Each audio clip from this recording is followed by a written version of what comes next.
Good morning, everyone.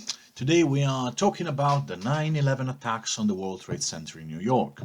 We will see what were its causes and how it affected the history of the world in which we live. In particular, we will look at the following points: the significance of 9/11, what happened in the attacks, what were the short-term causes, the long-term causes, and finally its consequences. Brace yourself, this is a long one. As with all the topics regarding 20th and 21st century history, like the Palestinian situation and the Irish troubles, keep in mind that this is a massive simplification just to give you some basic facts and some basic tools to approach this event and try to understand its impact and its significance. So let's start with the significance of 9/11. And first, we must say that every generation has its defining historical moment, something that splits each person's perception of history into a before and an after. Events that are so symbolically powerful as to create in our memory the idea that there was a world before the event and a world after the event. It will happen again as you grow up, as we grow up, over and over again. But there is always that first time when it happens, which makes you realize that the world is constantly changing around us. For the generation of the so-called baby boomers, those born between 1945 and 1965, the defining event was clearly the moon landing in 1969. It's one small step for man, a giant leap for mankind. And it's clear why. There was a time before where humans were confined into this planet, and there was no alternative. After the moon landing, we knew that we could reach for the sky if we wanted to. For the later generation, the so-called Generation X, those born between 1965 and 1985, the major watershed moment in the worldview was probably the fall of the Berlin Wall in 1989. Before, there was the Cold War, okay, there was the Soviet Union. After the Cold War was over, the Soviet Union was on its way out, and a new age of democracy triumphant where the whole world would live in peace and prosperity under the enlightened leadership of the United States of America had begun. We all know how well that went. For your generation, there are actually several candidates, maybe the Brexit referendum, and probably you already see in your mind how the world was before and after, or most likely the current lockdown, and you will remember how the world was before COVID and how it has become after. As for my generation, the first moment, and for me personally, the first moment, the first watershed moment was clearly 9/11, the attack on New York's Twin Towers done by Islamist terrorists in 2001. There was the world before the attacks, a world in which Islam was just another religion practiced somewhere in the East, with no bearing on how we lived our daily lives, and in which America's role as the only superpower was seen as an unquestionable fact. In fact, not just its role, its duty as the world's only superpower after the defeat of the Soviet Union in the Cold War. And then there was the world after 9/11, a world of never-ending low-intensity war all over the Middle East, in which everyone wanted to blame Islam for almost everything wrong, and many unfortunately still do that, and where American power and its responsibility towards the rest of the world was being questioned more and more with every passing year. It is still very difficult to talk seriously and impartially about these attacks, because for many people they are not history, they are not long gone and forgotten. A lot of people of my generation actually do remember where they were on the day of 9/11. I was in year 8, and I was doing homework at the house of a friend of mine, for example. But instead, again, we know how this event has directly and visibly influenced our lives. Many British soldiers, for example, were sent to fight in Afghanistan and Iraq during the invasions that followed the 9/11 attacks. Many of us, many of my generation, learned what Islam was and how it was different from Christianity, because a lot of people became obsessed with it after 9/11. So a lot of things in our lives changed from one day to the next. So what happened in these attacks? On September 11, 2001, 4 passenger airliners were hijacked by a group of terrorists belonging to the Islamist organization known as Al-Qaeda, led by a guy named Osama bin Laden. You might have heard of him. One of them was crashed into the Pentagon. What is the Pentagon? The Pentagon is the headquarters of the US Ministry of Defense. Is where all high-level military decisions are taken. It's one of the most important places in the world. In another plane, and so we got one plane on the Pentagon. Second plane, in this other plane, the passengers tried to wrest the control of the hijacking terrorist, causing it to crash in the middle of a field in Pennsylvania. 2 are out. The remaining 2 planes crashed into the Twin Towers of the World Trade Center in New York, causing the buildings to collapse, the destruction of a big part of the city's financial district, and the killing almost 3,000 people. I think the most important direct consequence of this event was not just the shockingly huge loss of life, but the fact that Americans started feeling vulnerable. They did not feel unapproachable. They started being afraid. The 19 terrorists that committed these attacks were part of a terrorist network known as Al-Qaeda, as we said already, and they all came from Muslim countries. Most of them were from Saudi Arabia, and the rest were from the United Arab Emirates, Egypt, and Lebanon. Now that we've seen what happened, we must look at its causes. As always, we'll try to sort them out into short-term causes and long-term causes. Keep in mind that, being a hugely important event taking place in a mind-numbingly complex world in living memory, the discussion will of course be very limited. There is a map of the Middle East in the transcript if you need it, so check it out. I'll try to find ways to put maps and other graphical things in my videos from now on, but we're working on it. For today we'll have to do with this. The short-term causes of the 9/11 attacks, the events that triggered the attacks, are mostly connected with American foreign policy in the Middle East. So how the American presence in the area, we know as the Middle East, was seen by some of the local people as negative. Okay, between 1998 and 2003, the US Air Force has stationed a lot of soldiers in Saudi Arabia. This was seen by some of the locals as a kind of military occupation. But by far the most important trigger for the attacks was the constant American support for the state of Israel. Okay, when we say the trigger for the attack is what made them go specifically against America, specifically in that period of time. Okay, we have seen in the previous lessons that the Arab Muslim countries surrounding Israel were generally not very fond of its presence, and they had tried to get rid of it at least 3 times by banding together and invading Israel. They were constantly defeated, of course. Well, the government had now realized that Israel was there to stay and that it was almost impossible to get rid of it by using military force. A large part of the population, including those who became Al-Qaeda terrorists, was still very much against the idea of the existence of Israel. Some of those who were even more radical and fanatical blamed it all on the United States and sought to punish the country for supporting the Jewish state of Israel.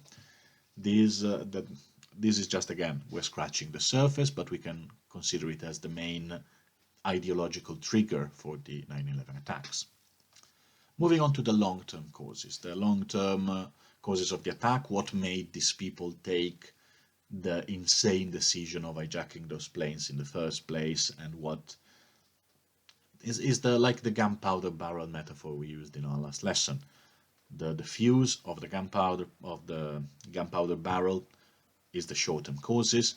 The gunpowder inside the barrel are the long-term causes, what makes the explosion possible in the first place. Even with the existence of Israel and even with American support of Israel in place, not everyone would have acted in such an evil, desperate manner. Okay, so we need to understand, not justify, because of course killing 3,000 people is not justifiable, but we need to understand what went wrong in the head and what caused something to go wrong in the head from a systemic point of view, from a larger perspective. So the first thing we need to talk about is the sense of alienation felt by many Muslim migrants in Western countries. Alienation is a word used to denote a feeling of isolation, of or estrangement. And it is normal for someone who comes from a different country to feel like a stranger in a strange land. I felt that myself several times, surrounded by unknown and often hostile foreign people. And especially a few decades ago, before racism became completely unacceptable in public discourse. Racism and discrimination were still very strong in Europe and America, contributing to this sense of alienation. If you are an Arab migrant going to Berlin or to London and people start calling you with racial slurs and treating you like rubbish, you start maturing some sort of hatred towards the culture that created this. Not justifying that again, I'm just trying to understand what was going on in their head. So several, but by no means all, Muslim migrants felt rejected by their host society. And a minority in this minority of those people who felt rejected turned to fanatic religious ideas to find meaning in their lives and to get the revenge, in quotes, that they thought they deserved. This caused a significant growth in the ranks of terrorist organizations like Al-Qaeda. Another important factor was the war in Afghanistan between the Afghan Taliban and the Soviet Union, which lasted for 10 years between 1979 and 1989.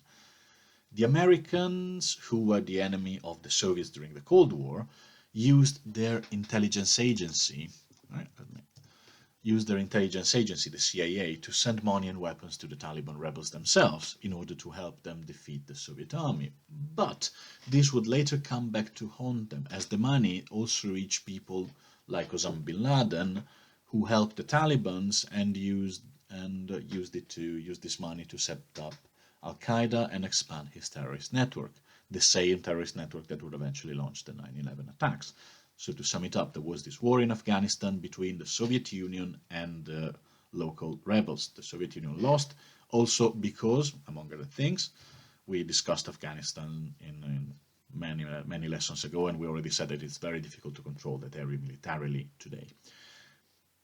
So the Soviets lost also because the CIA was sending funds and help to the Taliban, their enemies. The Taliban were a group of fundamentalist Muslims, of radical Islamists. So they took this money and, eventually, not the Taliban themselves, but Osama bin Laden, who was close to the Taliban, used it to finance the 9/11 attacks.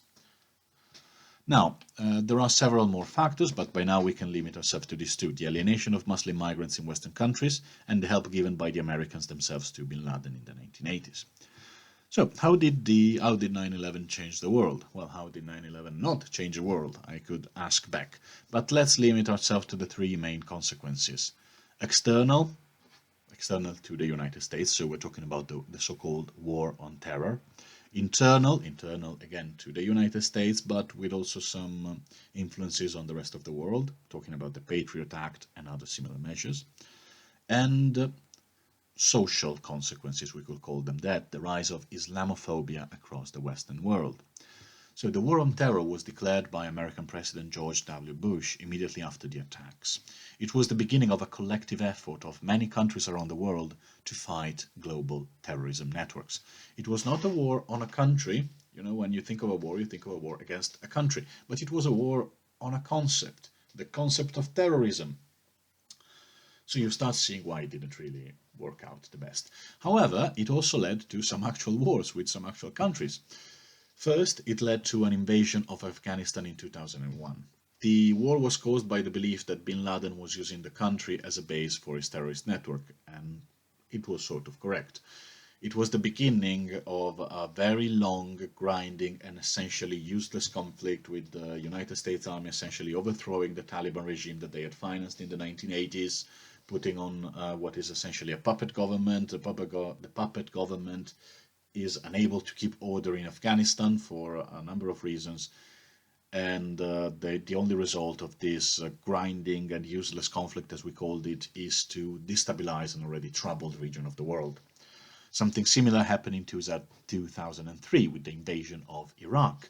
The US government presented made-up evidence, and this is a famous international case with Colin Powell shaking a vial full of alleged anthrax, which was not anthrax, saying that the Iraqi dictator Saddam Hussein was part of a global terror network and that he was producing these weapons of mass destruction, which was not true.